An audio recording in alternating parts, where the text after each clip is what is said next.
पहा नवीन एपिसोड्स एकदम add free.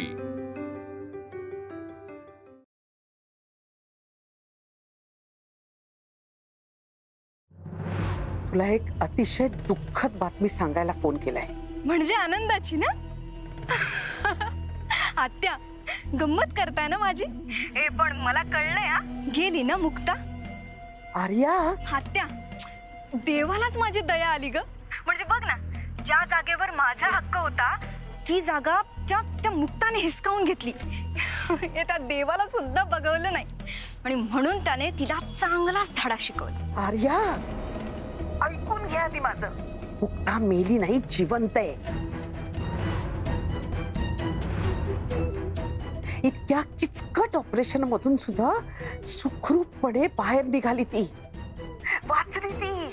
आपले सगळे श्राप वाया गेले। म्हटलं होतं कुठल्याही मेहनतीशिवाय प्लॅन शिवाय खपते, चांगलंच आहे, पण नाही। या मुक्तानी मृत्यूवर पण मात केली। आत्या तू उगाच तळमळ करतेस। तुला माहितीये का, जे होतं ना ते चांगल्यासाठीच होतं। ती का वाचली माहितीये का? कारण तिचा मृत्यू माझ्या हातून लिहिलाय।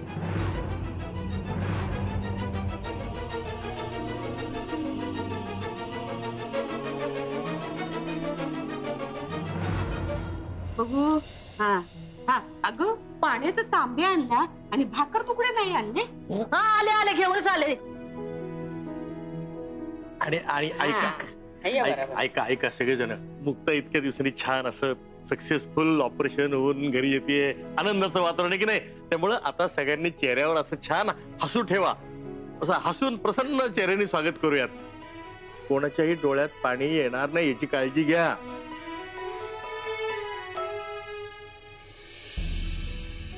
आले आले, चल गायत्री लवकर।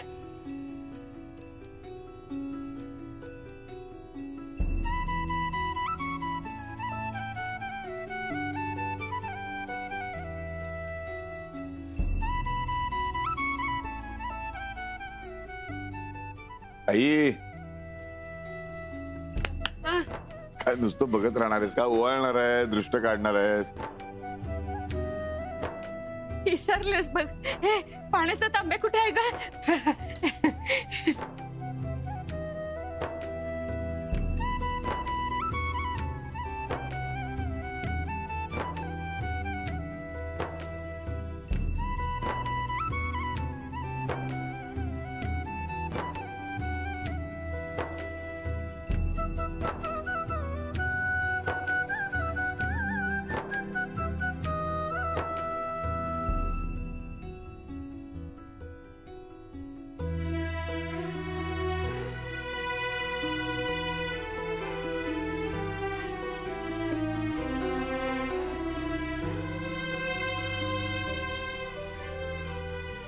त्या घरची लक्ष्मी, या घरची सरस्वती परत आली आहे। सगळ्या संकटांवरती मात करून परत आली आहे। आता कसलाही त्रास नाहीये, फक्त आता ते काय बायोप्सीचे रिपोर्ट्स आहेत, एक 2-4 दिवसामध्ये ते मिळतील। पण डॉक्टरांबाई म्हणाल्यात की काही चिंता करायचं कारण नाहीये, तेही चांगलेच येतील। या सगळ्या घडामोडींमध्ये एक गोष्ट माझ्या लक्षात आली, घरातल्या स्त्रियांच्या आरोग्याकडं आपण कायम दुर्लक्ष करत आलेले आहोत। त्याचे हे परिणाम आहेत। दिवस रात्र आपल्या सगळ्यांसाठी त्या झटत राहतात, पण त्यांच्या आरोग्याकडे कोणी लक्षच देत नाही, त्यांचा मेडिकल चेकअपच होत नाही। त्यामुळे आता मी एक निर्णय घेतलाय, वर्षातून एकदा घरातल्या फक्त स्त्रियांसाठी एक आरोग्य शिबिर भरवायचं आणि सगळ्यांचा रेग्युलर चेकअप करून घ्यायचा। खरंच उत्तम निर्णय आहे तुमचा। म्हणजे बायकांना घरातच सगळं काम चालू असतं, भांडीकुंडी नीट हवी, स्वयंपाकाला चव हवी, या हो त्या हो, घर नीट हवं, स्वतःच्या आरोग्याकडे पूर्णपणे दुर्लक्ष करतात। नाही, खरंच चेकअप आवश्यक आहे। मला काय वाटतं, पण बायकांबरोबर घरातल्या पुरुषांचं पण एकदा चेकअप करून टाकूया ना परत। हा बरोबर आहे, आम्ही तयार आहोत सगळे। भाऊ काका, तुमच्या या आम्ही मध्ये आम्ही पण आहोत। चला, ठरलं तर मग या गोष्टीवरती शिक्कामोर्तब झाला, वर्षातून एकदा घरातल्या सगळ्यांचा मेडिकल चेकअप होईल। देशमुखांचा फोन. हा बोला. रावसाहेब, वेदकडून मुक्ताच्या ऑपरेशन बद्दल कळलं म्हणून आम्ही हॉस्पिटलला आलो होतो तिला बघायला. पण ते म्हणाले की तिला डिस्चार्ज दिलाय म्हणून. अरे बापरे, तुम्ही हॉस्पिटलला गेलात? आता आलो होतो हॉस्पिटलला, पण आता निघालोय. खरं तर आम्हाला उशिराच कळलं हे सगळं. अहो नाही नाही नाही नाही, आमचं चुकलं. काय झालं, इतकी गडबड झाली, अचानक तिला डिस्चार्ज मिळाला. ते घेऊन येण्याच्या नादात कुणाला कळवताच आलं नाही. नाही नाही, आम्ही समजू शकतो. काय अशा वेळी काही सुचतही नाही ना. बरं रावसाहेब, आम्ही तिकडे येतोय मुक्ताला बघायला. आता लगेच? हो. बर बर, या या या या. काय नाही, देशमुख कंपनी येते हिला बघायला.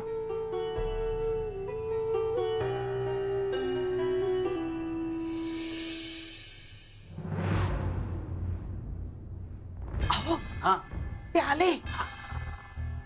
हो चला चला, त्यांना भतुले देऊया.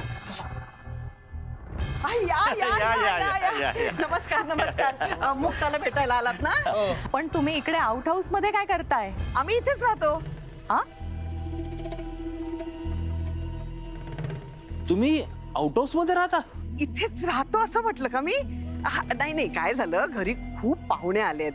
त्यामुळे दादानी त्यांना गेस्ट रूम मध्ये उतरवलंय. आणि दादा तसं म्हणत होता की मी मॅनेज करतो, पण मी म्हटलं कशाला, एका दिवसाचा प्रश्न आहे ना. आम्ही राहतो आउट हाऊस मध्ये, आहे काय नाही काय. अच्छा असं आहे होय.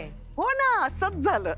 दत्ता भाऊ, बरेच दिवस झाले तुम्ही इथंच आहात.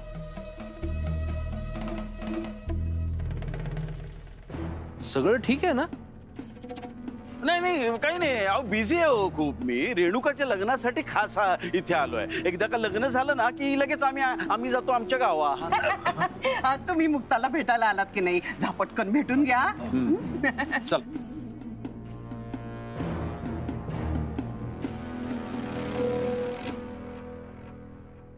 आता वाट बघा, आम्ही या घरातून बाहेर जातोय.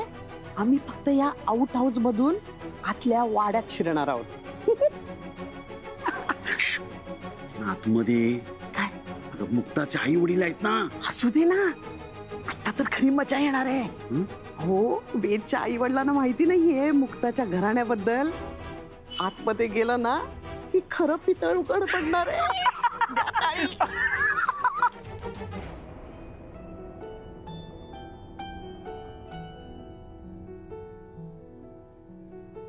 बासाहेब, चांगलंय ना? चांगलं आहे.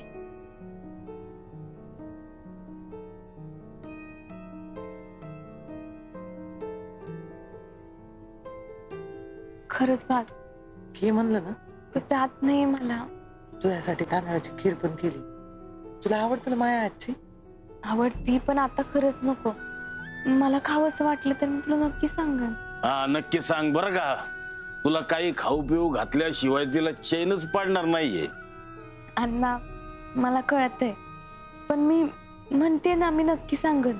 आणि मुक्ता, काही लागलं तर बिनधास्त सांग. नाहीतर कसं सांगू, माझ्यामुळे दुसऱ्यांना त्रास नको असा काहीच विचार करायचा नाही. ते लागेल सांगायचं.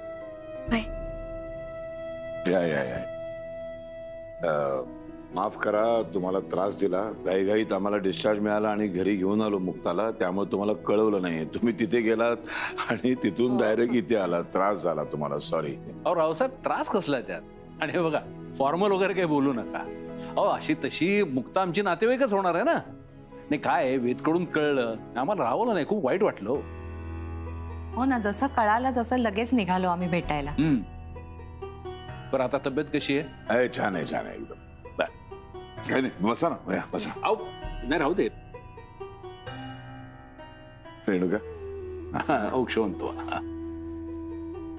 बरं, यांना घेऊन जा, मुक्ताला भेटायचंय. रावसाहेब, तुम्ही चला ना. नाही, मी जरा एक काम आहे, इथे बसतो. तुम्ही भेटून या, मग बोलू आपण. अहो वरती गेल्यानंतर काही बोलणं चालणं होईल. खरं सांगू का, मुक्ताचा एवढासा झालेला चेहरा मी बघू शकत नाही हो. त्रास होतो मला.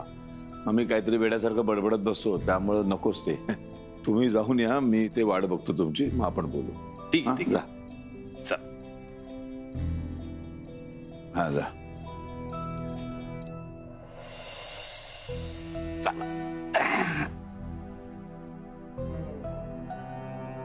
आराम कर बरं. काही काळजी शांत. काय नाही म्हणा. हं? काळजी करायचं कारण नाही. मुक्ता होईल बर. जास्त दुखतंय? नाही, ठीक आहे. खाल्लंच नाही.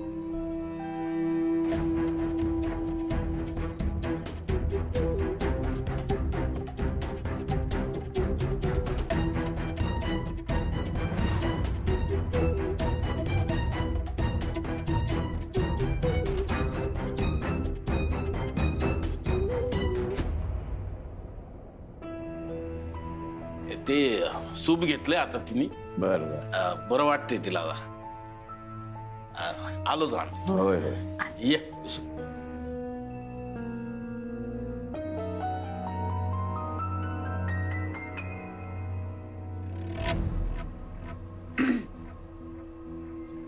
काय झालं? कसला विचार करता? आपण देशमुखांना मुक्ताच्या आई वडिलांबद्दल काही सांगितलेलं नाहीये. ही माहिती आपण लपवून ठेवली आहे. त्यांना आता जर कळलं तर काय होईल? पण लपून ठेवायचंच कशाला आहे? जे काही ते सांगून मोकळं व्हायचं. आणि एकदा लपवलं ना की सतत लपवायला लागेल आपल्याला.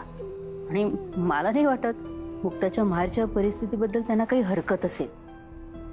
आणि जर त्यांना हरकत असेल तर मग हे नातं पुढे न्यायचं का नाही याबाबत आपल्याला विचार करायला लागेल. मुक्ताने तिच्या प्रेमासाठी आपल्याशी परिस्थितीशी खूप झगडा केलाय. रेणुक आणि वेदचं तसं नाहीये. त्या दोघांचं एकमेकांवर प्रेम आणि आपला सपोर्ट आहे त्यांना. आणि असंही सहजासहजी गोष्ट मिळाली ना की त्याची किंमत उरत नाही. ठीक आहे की त्यावेळेला आपण मुक्ता आणि सारंगला नाही सपोर्ट केला, पण आता तशी परिस्थिती नाहीये ना. आपला सपोर्ट आहे त्यांना. त्यामुळे मला असं वाटतं की आपण काही लपवूनच ठेवू नये. सांगून टाकावं त्यांना जे काही खरं आहे ते. खरं तर मी गोंधळून गेलोय. मला ना काही कळतच नाही. न कळण्यासारखं काय आहे त्यात? मुक्ताच्या घरच्यांची त्याची ओळख करून द्यायची आणि जे काही आहे ते सगळं खरं सांगून टाकायचं. ते बरोबर आहे, पण ही योग्य वेळ नाहीये. आत्ता नको. मला जे योग्य वाटते ते मी तुम्हाला सांगितलं. त्यातनं तुम्हाला जे योग्य वाटते तो निर्णय घ्या तुम्ही.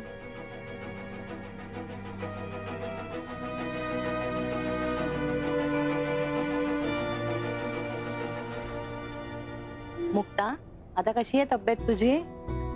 आता ठीक आहे. बघ, लवकरात लवकर ठणठणीत बरी हो. काय? आणि बघ, थोड्याच दिवसात वेद आणि रेणुकाच्या लग्नाच्या आधी आम्ही आमच्या व्यावसायिक मित्रांना पार्टी देणार आहोत. हा, तू आणि सारंग दोघांनी यायचंय.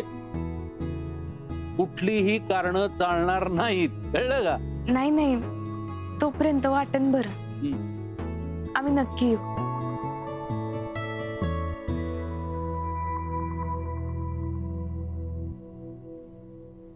वैजयंती म्हणते ते बरोबर आहे. मुक्ता कुठल्या घरातली आहे, कुठून आले, त्याच्याशी वेदच्या कुटुंबाचा काय संबंध आहे? त्यांचं काही घेणं देणं नाही. खरं तर त्यांनी हा विचारच करता कामा नये. आम्ही तिला स्वीकारलंय, बस विषय संपला. आणि मुलगी कशी आहे ते महत्वाचं असतं ना. जन्म कुठल्या का घरात होईना.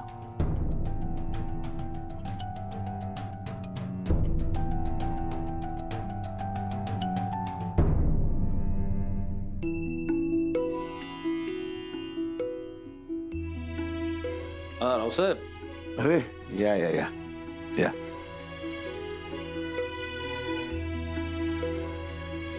भेटलास का? भेटलो तुमच्या मुक्ताला. फार धैर्यवान मुलगी आहे. एवढ्या मोठ्या संकटातून सावरली. नशीब म्हणायचं. हो, आणि आमचं नशीब इतकं चांगलं आहे. डॉक्टरीण बाई ना इतक्या चांगल्या होत्या, एवढ्या हुशार बाई. बरं रावसाहेब, चला आम्ही निघतो. निघतो काय? जेवल्याशिवाय सोडणार नाहीये. हो, नाही, जेवण वगैरे सगळं लग्नानंतर. नाही नाही नाही, एक मिनिट थांबा. वैजयंती, अगं हे निघतो म्हणतायत. असं कसं? जेवून जा ना.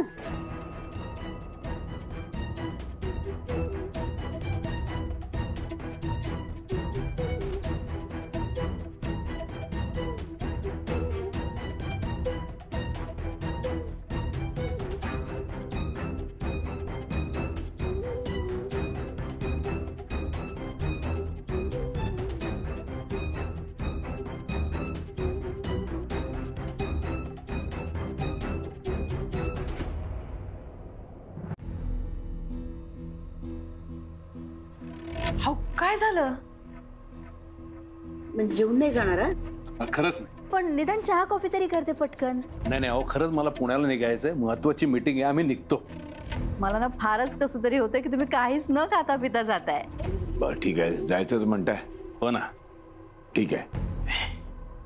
मला वाटतं ती रेणुका आहे ना, तिच्या सासरवाडीची ती माणसं आहे. हा मग आणि मालकांना आपल्याला त्यांच्या समोर येऊन द्यायचं नसून. आपण का बरं?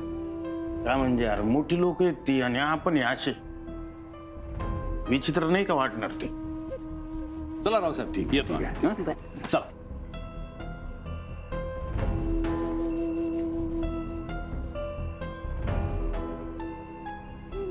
अहो पण आता त्यांना मुक्ताची आणि आपली कसलीच अडचण नसताना असं कायला वाटायला पाहिजे? बरोबर बोलताय तुम्ही. मालक,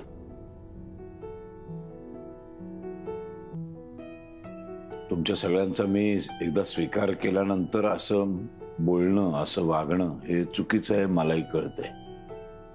पण प्लीज मला समजून घ्या. रेणुकाचं लग्न तोंडावर आलेलं आहे, लग्न नक्की झालेलं आहे. आणि ही देशमुख मंडळी आहेत ना, ही फार संकुचित विचारांची आहेत. म्हणजे माझे व्याही असे आहेत हे त्यांना कळलं तर लग्नामध्ये विघ्न येऊ शकतं. म्हणून मी केवळ गप्प बसलोय. आणि मी हे जे काही वागतोय मला स्वतःलाही अजिबात आवडलेलं नाहीये. ते तुम्हाला कोणीतरी काहीतरी बोललं तर ते मला सहन होणार नाही. म्हणून प्लीज मला समजून घ्या. अहो नाही अहो मालक, आम्ही अजिबात तसा काही विचार करत नाहीये. आणि आम्हाला समजून सांगायची पण तशी काही गरज नाही. थँक्यू. आणि हा, मगाशी तुम्ही ऐकलत ना, संपूर्ण कुटुंबाचं मेडिकल चेकअप करणार आहे मी. हा, तर त्या तुमच्याही चौघांचा मेडिकल चेकअप करून घ्यायचा आहे. कळलं ना? जी मालक, तुम्ही जसं म्हणाल तसं.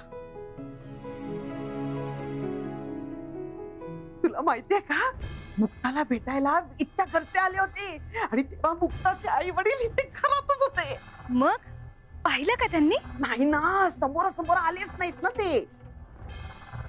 आणि समोरासमोर आले पाहिजे होते ग, खरंच मजा आली असती. नगरकरांची ना नुसती तारांबळ उडाली असती. कोणती बेची आई, हा तिने तर प्रश्न विचारून ना नुसतं भंडावून सोडलं असतं नगरकरांना. पण तसं काहीच झालं नाही. त्यांना कळलं पाहिजे होतं खरं. दादा त्यांच्याशी खोटं बोलले. हे मुक्ताचे आई वडील एक नंबरचे दरिद्री आहे, त्यांचा खानदानच दरिद्री आहे. तेव्हा घरात काय तमाशा झाला असता. शी, शी, शी.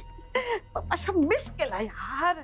आत्या, आज जरी तमाशा मिस झाला असला ना तरी तमाशा हा होणारच. फक्त त्यासाठी पार्टीची वाट पाहावी लागेल.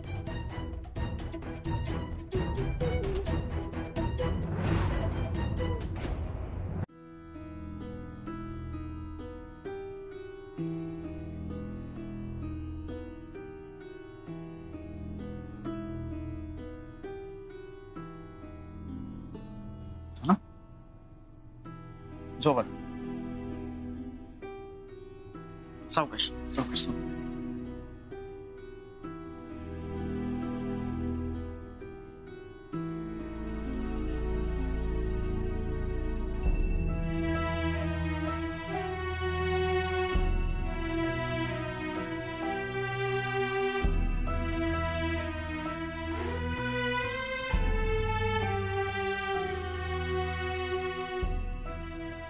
काय झालं? ऑपरेशन व्यवस्थित झालं. तू इथेच माझ्या शेजारी, तर सगळं टेन्शनच संपलं आता.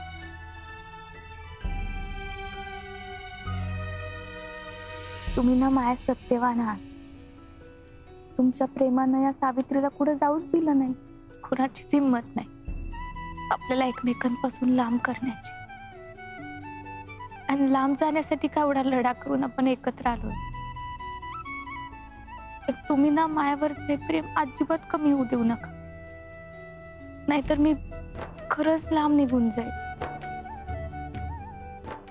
आता तुझ्यावरचं माझं प्रेम किंचित सुद्धा कमी होणार नाही.